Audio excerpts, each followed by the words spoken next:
Hello friends, मैं हूं आपका दोस्त नरेंद्र माहेश्वरी और एक बार फिर से हाजिर हुआ हूं एक और नए वीडियो के साथ। इस वीडियो के अंदर हम बात करने वाले हैं कि वो कौन सी मिस्टेक्स होती हैं जो न्यू इंपोर्टर करते हैं, जिसकी वजह से वो अपने इस नए बिजनेस के अंदर सक्सेसफुल नहीं हो पाते। तो आज हम पूरी डिटेल के साथ बात करने वाले हैं और वो मिस्टेक्स बताने वाले हैं जिसकी वजह से जो है वो बहुत सारी मसले मसाइल का सामना करते हैं। अगर आप नए इंपोर्टर हो या नया बिजनेस स्टार्ट करना चाह रहे हो इंपोर्ट का, तो ये वीडियो डेफिनेटली आपके लिए है। तो इस वीडियो के अंदर पूरी डिटेल के साथ हर चीज हमने बताई है, तो लाजमी आपको इस वीडियो को एंड तक देखना चाहिए। तो चलते हैं, आगाज करते हैं इस वीडियो का और सबसे पहले बात करते हैं कि वो कौन सी मिस्टेक्स हैं जो नए इंपोर्टर्स जो है वो करते हैं। हम वन बाय वन एक एक मिस्टेक्स को जो है वो डिस्कस करते जाएंगे और बताते जाएंगे आपको कि क्या क्या चीजें वो जो है वो कर रहे होते हैं। तो सबसे पहले बात करते हैं मिस्टेक नंबर 1। जो सबसे बड़ी गलती जो नए इंपोर्टर्स कर रहे होते हैं वो ये है कि अपनी कंपनी जो है वो रजिस्टर्ड नहीं करवाते। अपनी कंपनी रजिस्टर्ड करवाए बगैर जो है वो अपने जो मटेरियल है, जो भी वो प्रोडक्ट इंपोर्ट करना चाह रहे हैं, वो ऑर्डर कर देते हैं। उसकी कंपनी रजिस्टर्ड या नहीं होती और वो ये प्रोडक्ट ऑर्डर कर देते हैं। बहुत सारे जो है हमें फोन कॉल्स आ रहे होते हैं, दोस्त हमें जो है वो कॉल कर रहे होते हैं, व्हाट्सएप कर रहे होते हैं कि भाई हमारी जो चीज़ें हैं हमने इस तरह से जो है कर दिया है, अब जो है हमारा सामान है रास्ते में है, वो कुछ ही दिनों में यहाँ पहुंच जाएगा, लेकिन अब एजेंट कह रहा है कि बगैर कंपनी रजिस्टर्ड किए, बगैर विभोग के जो है आप क्लियरेंस नहीं करवा सकते। अब हम फंस गए हैं, अब हम क्या करें।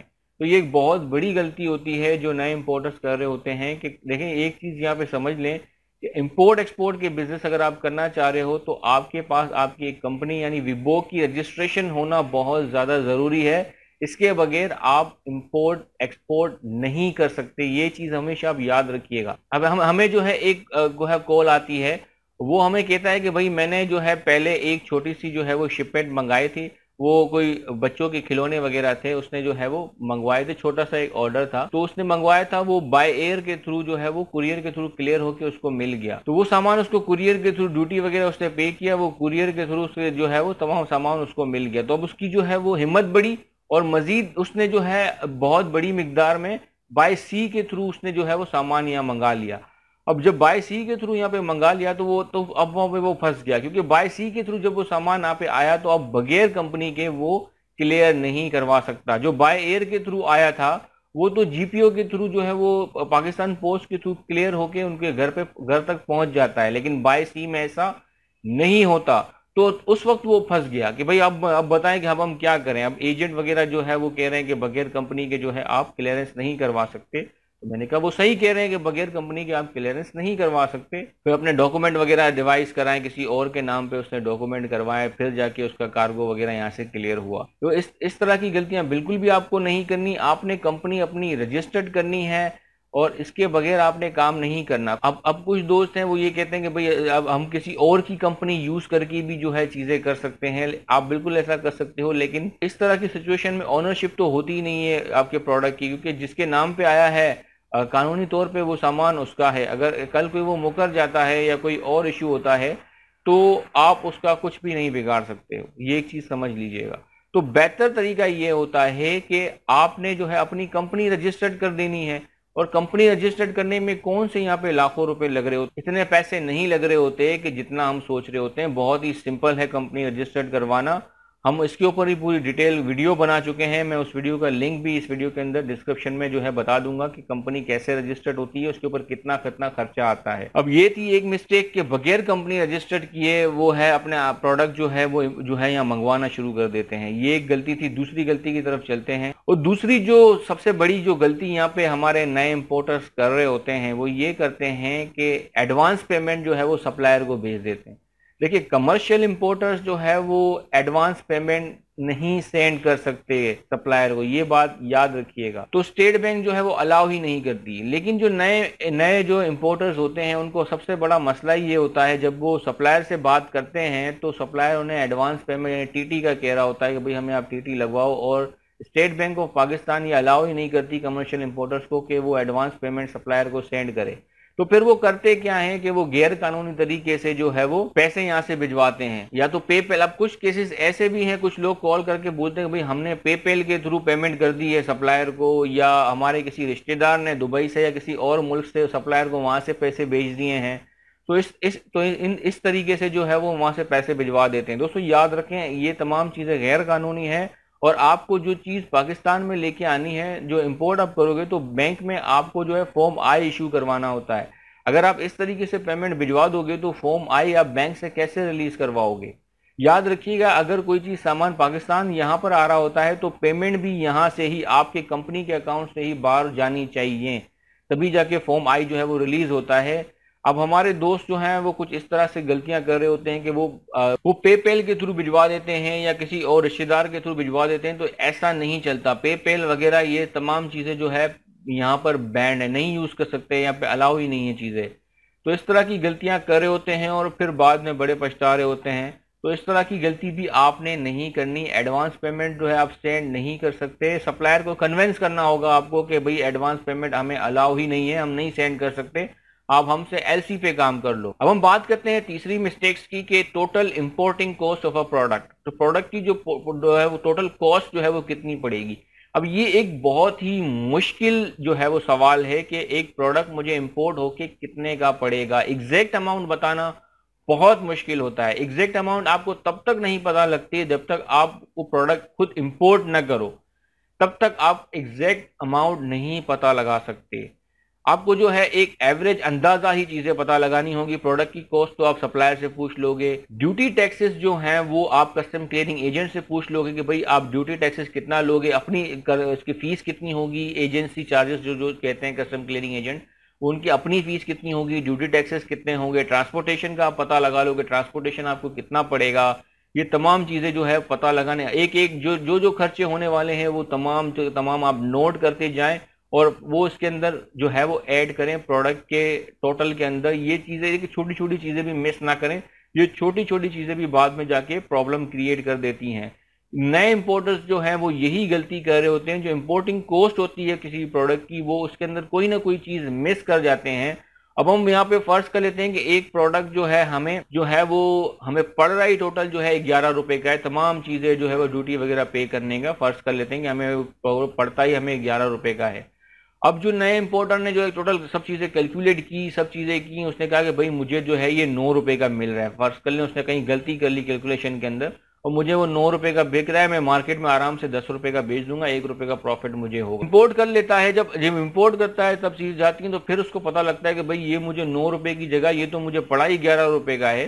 तो अब मुझे जब ये प्रोडक्ट मिलता है मार्केट में 10 रुपए का है तो उससे 11 रुपए का खरीदेगा कौन। तो इस तरह के केसेस भी हुए हैं।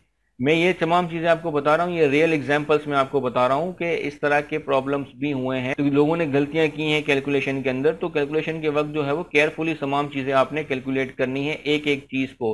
और जो बेस्ट तरीका होता है किसी भी प्रोडक्ट को कैलकुलेट करने का, एवरेज तो आपने सब चीजें एजेंट से या वहां से ट्रांसपोर्टर से पूछ के आपने निकाल ली। आपने जो भी सामान मंगाना है वो छोटी से छोटी क्वांटिटी में मंगाना है, जितना कम से कम आप मंगा सकते हो, ताकि आपका जो एक्चुअल कॉस्ट है प्रोडक्ट की वो आपको पता लग जाए कि भाई मुझे इंपोर्ट होकर ये प्रोडक्ट इतने में पड़ रहा है, मुझे इसमें प्रॉफिट है कि अगर खुदा ना खास्ता नुकसान भी हो तो कम हो।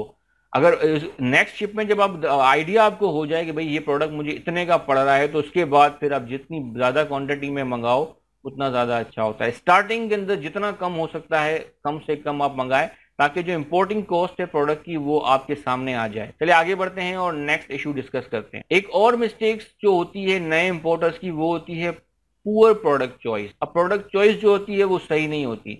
अब हमारे यहाँ वो ये सोचते हैं कि अगर कोई प्रोडक्ट उनको अच्छा लग रहा है और उनको वो अज्यूम कर लेते हैं कि उसकी डिमांड होगी, तो वो प्रोडक्ट वो इंपोर्ट करना शुरू कर देते हैं। तो ऐसा नहीं होता, ये एक बहुत बड़ी गलती है। आपको जो है मार्केट सर्वे करना पड़ता है। जो भी प्रोडक्ट आप इंपोर्ट करना चाह रहे हो पहले जाके आपको जो उस प्रोडक्ट की मार्केट है आप उस मार्केट के अंदर जाएं, घूमें, देखें कि उस प्रोडक्ट की कोई डिमांड है कि नहीं है। दुकानदार हैं उनसे मिलें, बातचीत करें। देखिए बात करने से ही बात बनती है। मार्केट को सर्वे करते रहे, 2-3 दिन आप अलग अलग इलाके की मार्केटें हैं जाके वहां देखें कि भाई इस प्रोडक्ट की डिमांड है कि नहीं है। मेन जो मार्केट हो वहां जाएं, देखें इसकी डिमांड है तो कितनी डिमांड है और उसकी मार्केट प्राइस क्या चल रही है, अभी कितने में वो प्रोडक्ट बिक रहा है। और आप जब इंपोर्ट करोगे तो आप जो है कितने में पड़ रहा है और कितने में आप दोगे, प्रॉफिट कितना होगा, ये तमाम चीजें पहले आपने देख लेनी है। लेकिन हमारे यहाँ पे हमारे जो नए नए दोस्त होते हैं वो थोड़ा सा वो जज्बाती हो जाते हैं और वो प्रोडक्ट को जो है बगैर मार्केटिंग किए बगैर चीज़ें किए जो है उसको इम्पोर्ट करना शुरू कर देते हैं। फिर होता ये है कि वो माल जो है उनके गोदामों में पड़ा रहता है और उनके रेट ही नहीं मिलते, और जो है वो आखिर में वो उनको सस्ते में जो है नुकसान में उनको बेचना पड़ जाता है। और फिर वो ये समझते हैं कि ये इम्पोर्ट बिजनेस ही बिल्कुल बेकार है, तो ये नहीं करना चाहिए, फिर दोबारा वो बेचारे इम्पोर्ट बिजनेस करते ही नहीं है। तो इस तरह की गलती नहीं करनी। प्रोडक्ट चॉइस जो है वो बहुत इंपॉर्टेंट चीज है, और इसके ऊपर हम पूरा एक डिटेल वीडियो में बनाऊंगा कि कौन कौन से प्रोडक्ट आपको इंपोर्ट करने चाहिए जो बेस्ट होते हैं पाकिस्तान के अंदर, और कौन कौन से प्रोडक्ट आपको यहाँ से एक्सपोर्ट करने चाहिए। तो ये तमाम चीजें मैं अपनी एक नए वीडियो बना के मैं पूरी डिटेल के साथ आपको बताऊंगा। इसीलिए मैं आपको कह रहा हूँ बार बार कि अगर अभी तक हमारे चैनल को आपने सब्सक्राइब नहीं किया तो हमारे चैनल को सब्सक्राइब कर ले, ताकि उन वीडियोस के नोटिफिकेशन आप तक पहुंचते रहें। आगे बढ़ते हैं और नेक्स्ट मिस्टेक्स को जो है वो डिस्कस करते हैं। देखिए, जहां तक हमने थोड़ा बहुत जो ऑब्जर्व किया, हमें यहाँ पे लगता है कि जो नए इंपोर्टर्स हैं वो उनको समझने के अंदर बड़ा मुश्किल होती है, या ये कहें कि ऐसा कोई सोर्स ही नहीं बना यहाँ पर जहाँ पे नए इंपोर्टर्स को जो है वो नए इंपोर्टर्स और एक्सपोर्टर को ट्रेनिंग दी जा सके। इस तरह का कोई सोर्स ही यहाँ पर नहीं है, और है भी तो वो कमर्शियल नहीं है। फ्री गवर्नमेंट की तरफ से इस तरह की चीजें बड़ी मिलती भी हैं तो बड़ी मुश्किल से मिलती हैं, और लोगों में अवेयरनेस ही जो है पैदा नहीं की जाती कि वो इस तरह की चीजें होती कहाँ पर है, तो वो समझ नहीं पाते। जो सबसे ज्यादा उनको मसला होता है, और जो सबसे ज्यादा जो मसला होता है नए ट्रेडर्स को, वो होता है इंपोर्ट एक्सपोर्ट बैरियर्स जो होते हैं, और जो रिक्वायर्ड डॉक्यूमेंट होते हैं किसी प्रोडक्ट के, उसको समझने में बहुत ज़्यादा मसले मसाइल होते हैं। देखिए दोस्तों, अब यहाँ पे हमें समझना पड़ता है कि किसी प्रोडक्ट के ऊपर कोई इंपोर्ट बैरियर्स वगैरह तो नहीं है, क्या डॉक्यूमेंट्स आपको रिक्वायर्ड होंगे, ये समझना बड़ा मुश्किल है। अब पाकिस्तान के अंदर देखें, हर वो प्रोडक्ट आप इंपोर्ट कर सकते हो जो पाकिस्तान की इंपोर्ट पॉलिसी के अंदर बैन ना हो। ऐसे प्रोडक्ट आपने इंपोर्ट नहीं करने जो बैंड हो। अब ये कैसे पता लगेगा कि कौन से प्रोडक्ट बैंड है कि नहीं? इंपोर्ट पॉलिसी के अंदर ये तमाम चीज़ें जो हैं ये होती हैं। हमने इसके ऊपर वीडियोस भी बना के रखी हुई हैं कि कौन से प्रोडक्ट आप इंपोर्ट नहीं कर सकते हो, कौन से प्रोडक्ट हैं आप जो इंपोर्ट नहीं कर सकते हो। उसका जो लिंक है हम इस वीडियो के डिस्क्रिप्शन में आपको दे देंगे, वहां से आप देख लोगे। जो नए नए जो है इंपोर्टर्स होते हैं तो इन चीज़ों की नॉलेज नहीं होती उनको, और वो ये समझते हैं कि वो कुछ भी इंपोर्ट कर लेंगे और यहाँ पर वो आ जाएगा। अब मुझे जो एक फोन आया कहीं से कि भाई हाँ, मेरी शिपमेंट जो है वो कस्टम ने जो है वो होल्ड कर ली है, डिटेन कर ली है अपने पास। मैंने कहा भाई आपकी डिटेन क्यों कर ली है, वजह बताएं क्या? तो बोला कुछ कोई वजह नहीं बताया उन्होंने, बस डिटेन कर ली है। मैंने कहा ऐसे तो कोई चीज डिटेन नहीं करते। तो आखिर भाई क्या आइटम क्या था? जब मैंने उनसे पूछा कि भाई क्या आइटम था आपका, आपने क्या ऐसा क्या मंगवा लिया था जो कस्टम ने जो है जब्त कर लिया अपने पास? तो उन भाई साहब ने मुझे कहा कि हमने अडल्ट टॉयज मंगाए थे। अब उन्होंने जो है वो अडल्ट टॉयज इंपोर्ट कर दिए यहाँ पे। तो मैंने कहा भाई उस कस्टम वालों ने सही किया है, वो तो अलाउ ही नहीं है यहाँ पे इंपोर्ट करना, आपने कैसे प्रोडक्ट मंगवा लिया? तो वो तो जब्ती कर लेंगे, जाहिर सी बात है आपकी। तो इस तरह की गलतियां देखिए आपने नहीं करनी। जो प्रोडक्ट आप इंपोर्ट नहीं कर सकते वो आप यहाँ पर नहीं मंगवाओगे, कस्टम उसको जब्त कर लेगा। तो इस तरह की गलतियां भी कर रहे होते हैं। आपने इस तरह की कोई गलती नहीं करनी, ऐसा कोई प्रोडक्ट इंपोर्ट नहीं करना जो अलाउ ही नहीं है इंपोर्ट करना। और अब हम बात करें रिक्वायर्ड डॉक्यूमेंट की कि किस प्रोडक्ट के ऊपर कौन से डॉक्यूमेंट रिक्वायर्ड होते हैं, ये बड़ा इंपॉर्टेंट होता है। ये आपको कौन बताएगा? ये आपको बताएगा आपका कस्टम क्लियरिंग एजेंट। कोई भी प्रोडक्ट इंपोर्ट करने से पहले आप जाके अपने कस्टम क्लियरिंग एजेंट से मिलोगे कि भाई ये मेरा प्रोडक्ट है, उसका एचएस कोड ये है, आप मुझे बताएं आपको कस्टम क्लियरेंस के लिए कौन कौन से डॉक्यूमेंट चाहिए होंगे। क्योंकि कस्टम क्लियरेंस कराएगा ही कस्टम क्लियरिंग एजेंट, तो वो आपको तमाम डॉक्यूमेंट लिख के दे देगा कि भाई मुझे ये डॉक्यूमेंट चाहिए होंगे। और ये तमाम डॉक्यूमेंट आप किससे मांगोगे? अपने सप्लायर से मांगोगे कि भाई ये डॉक्यूमेंट मुझे चाहिए होंगे, ओरिजिनल डॉक्यूमेंटों के साथ ये तमाम डॉक्यूमेंट मुझे चाहिए होंगे टाइम पे। तो तमाम चीजें उसको आप सप्लायर को बता दोगे। अगर आपने कोई भी चीज मिस की तो बहुत सी प्रॉब्लम क्रिएट हो जाती हैं। अब इस तरह से मैं केस बताता हूं आपको कि हमारे एक दोस्त थे, उन्होंने इंपोर्ट किया था कोई चीज। अब उसके अंदर जो है उन्होंने सप्लायर को शायद बताया नहीं या पता नहीं क्या वजह थी, लेकिन उसमें से एक डॉक्यूमेंट जो है वो कम आया।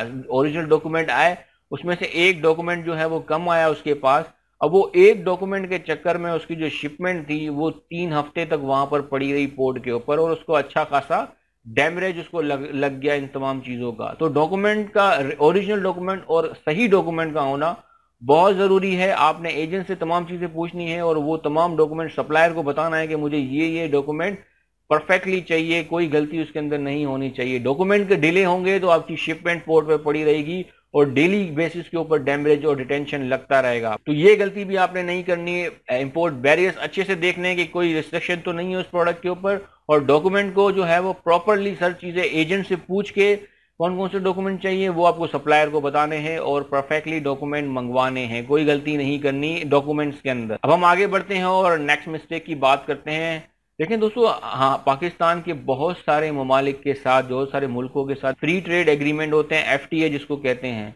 तो अगर आप किसी मुल्क से कोई चीज मंगा रहे हो, अगर उसके साथ पाकिस्तान का एग्रीमेंट है यानी एफटीए उसके साथ है, तो आप उसका बेनिफिट उठा सकते हो। यानी उसमें ड्यूटी जो है वो काफी कम हो जाती है। अगर किसी ऐसे मुल्क के साथ आप ट्रेड कर रहे हो जिसका एग्रीमेंट, पाकिस्तान का जो है एग्रीमेंट उस मुल्क के साथ है, तो आप उसका बेनिफिट उठाएं।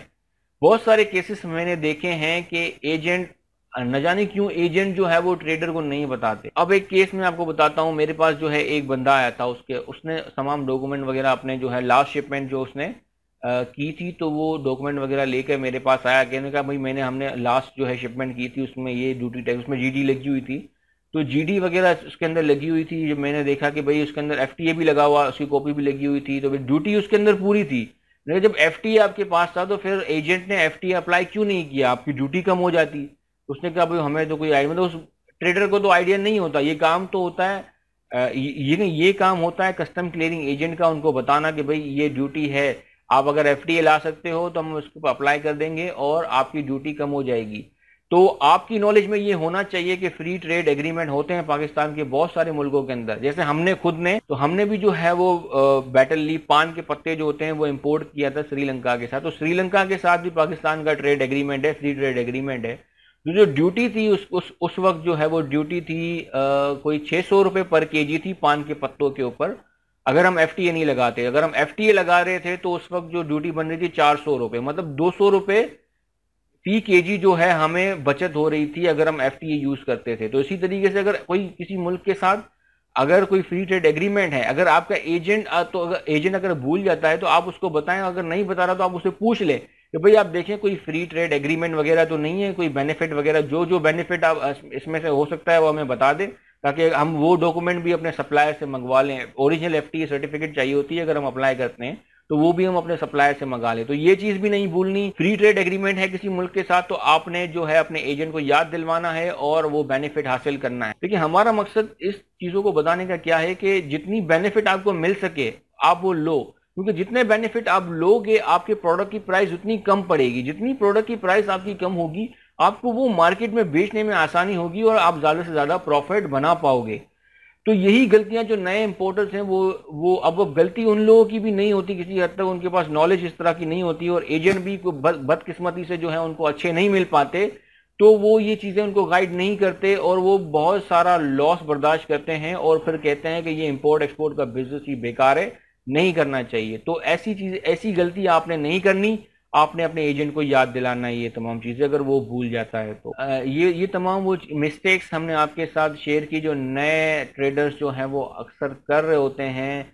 आपने ये तमाम चीजें रिपीट नहीं करनी। हर चीज जो है वो पूछ के, 4 लोगों से पूछ के काम करना है। जल्दबाजी के अंदर कोई काम नहीं करना।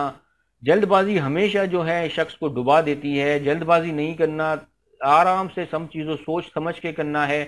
भले आप कितने भी बड़े एक्सपर्ट क्यों ना हो, आपने हर काम पूछ पूछ के करना है। 4 लोगों से पूछें, मशवरे लें।